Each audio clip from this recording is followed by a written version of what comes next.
Demetrius Andrade said David Benavidez is the number 168 pounder in the world, not Canelo.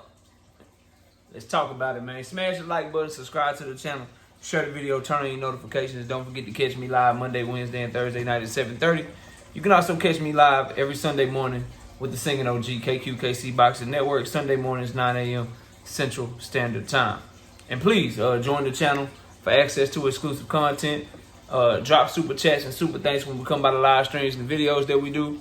And hit me up if you want to debate. knockoutboxing86@yahoo.com is the email address. Let's get it cracking though, bro. Look, so Demetrius Andrade said him versus David Benavidez determine who the number 168 pounder is, because he viewed David Benavidez as the number 168 pounder, super middleweight in the world, not Canelo Alvarez. He said he don't give a damn about Canelo undisputed. He don't give a damn about Canelo resume. He don't care about none of that shit.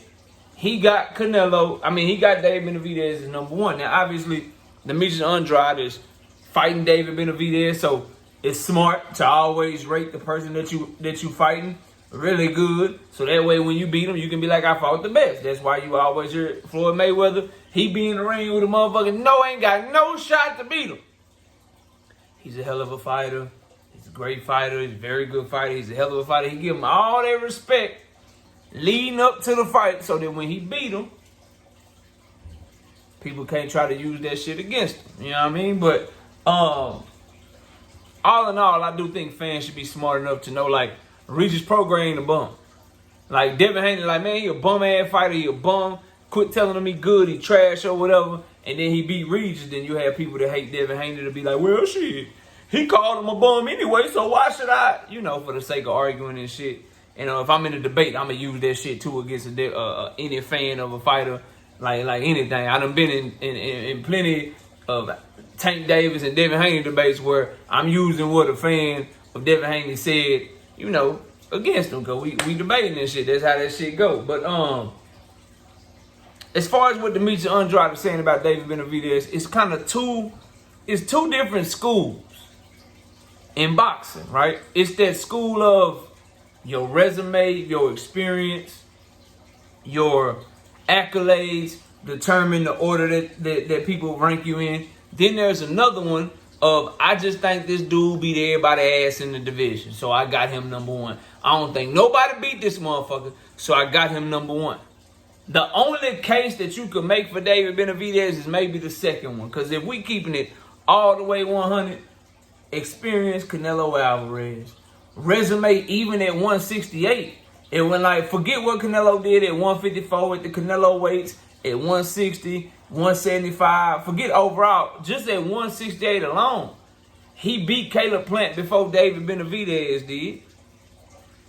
And on top of that, he knocked him out. He stopped him. Plant lasted the distance with David Benavidez.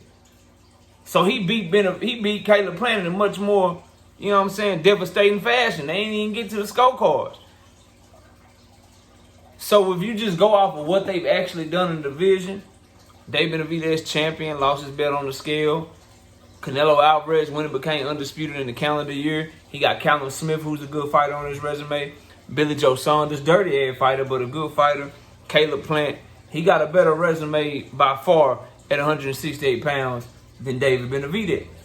So that's based off of just experience, accolades, and resume, how some people like to rank these fighters. If you want to go the other route and you want to say, well, I'm ranking them, if you Demetrius Andrade, or you anybody that thinks like Demetrius Andrade, if you want to rank them that way, then, you know, that's cool. That's no issue. That's no problem.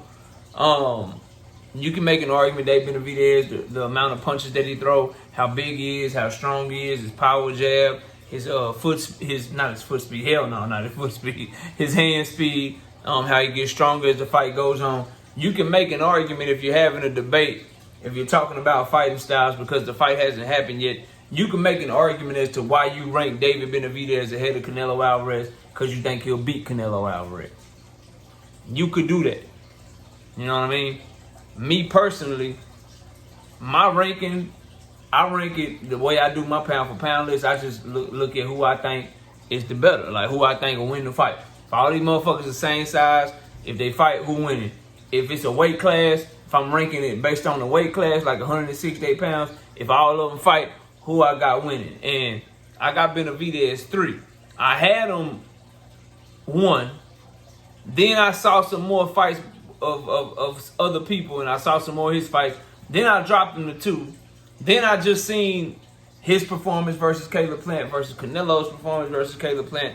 How Canelo just looked against Jermell Charlo and what he made Jermell Charlo do. And so I got David Benavidez slightly 3. I think him and Canelo is a toss-up, though, in terms of who will win that fight. Who will win that fight? Because if David Benavidez can handle the counter-punching ability of Canelo and get him on his back foot, then he got a shot. But Canelo can box. He got good head movement, and he gonna be making like all that, them 4, 5, 6 punches and shit, and thinking you just gonna back Canelo up and he ain't gonna stand there and make you miss and make you pay with some hot shit. Bro, you gotta be sad and mistaken. And David Benavidez square up when he come inside. He ain't seen the type of hand speed. He ain't seen the type of chin, the type of durability. Canelo Alvarez is a real dog, bro.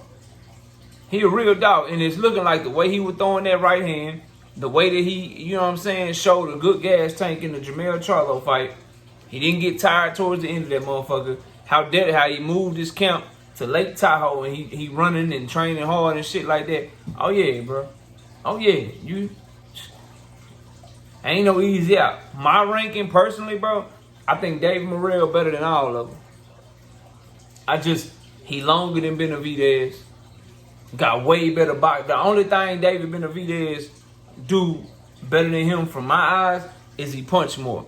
And Canelo Alvarez don't do nothing to my eyes better than David Morrell Jr. If you want to just look at them side by side, I think Canelo and David Morrell Jr. They defense might be the same, but Morrell is a freakish athlete, got fast hands, can fight inside, fight outside, nice stiff jab, but he's 6'2" with a 78-inch arm reach, and he hit hard, bro. And he got an outstanding amateur pedigree. He that new school of Cuban fighter that got all that Guillermo Rigondeaux shit with the movement, the defense, the elusivity, except for it's coming behind aggression. It's coming behind trying to really hurt you and really do damage to you and put on the show. And he got it all, bro. So if you telling me to rank them and who I think is the best, like I think David Morrell is a tough out for any of them dudes, bro. You give a fuck about no 9, 10 fights. I know what my eyes tell me. Then I would have Canelo. Then I would have David Benavidez. If you want to go based off of accolades and accomplishments, then you got to put Canelo first. You throw David Benavidez up under there. You got to have Caleb Plant up under him. You know what I'm saying? And then you got to have David Morrell probably up under him. Then you will start going with the guys who haven't been a champion at 168 pounds yet. That's how I would rank them, bro. But either way that I rank them as of right now, I got Canelo over David Benavidez, bro. So I disagree with Demetrius Andrade as of right now, but I love this fight, and I would love the winner of this fight to get a chance to fight Canelo Alvarez to prove me right or prove me wrong, bro. Straight up, like, the winner of this fight, if the winner of this fight can't get Canelo now, bro, they ain't never gonna get him. If the winner of this fight can't get Canelo in May for Cinco de Mayo week, if they can't get Canelo in May for Cinco de Mayo week, bro, then I don't know what we doing, bro. Or if they don't get him in May because Jermell Charlo is getting that fight like I expect, if they can't get him for September, bro, for the Mexican Independence holiday, bro, if they don't get him in 2024, what I'm saying to you is that's some bullshit, bro.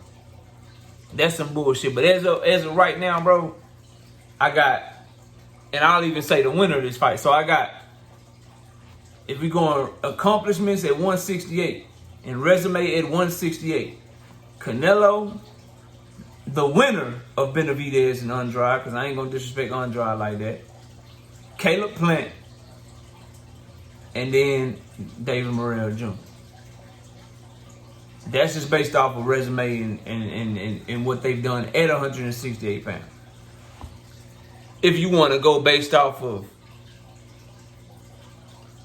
skill, skills, who wins the fight, who beats all these guys, I got David Morrell 1, Canelo 2, the winner of Andrade and Benavidez 3, and then you throw Caleb Plant and the rest of those guys up under those. But whatever list you got, it got to start with those 3 or 4 names, and you only putting Andrade in there because he fighting one of the ones in the top 3. And if he wins, you automatically got to put him there. So you got 1 Canelo, 2 Andrade Benavidez winner, and 3 Morrell based on accomplishments at 168 and accolades. Skill-wise, I got Morrell number 1 no matter what. Got Canelo number 2, and then the winner of Benavidez and Andrade would slide in right there at number 3. Y'all let me know what y'all think, man. Comment below, smash the like button. You think Demetrius Andrade on to something, or you think he full of shit? Comment below, smash the like, sub to the channel. I'll catch y'all on the next one. Peace out.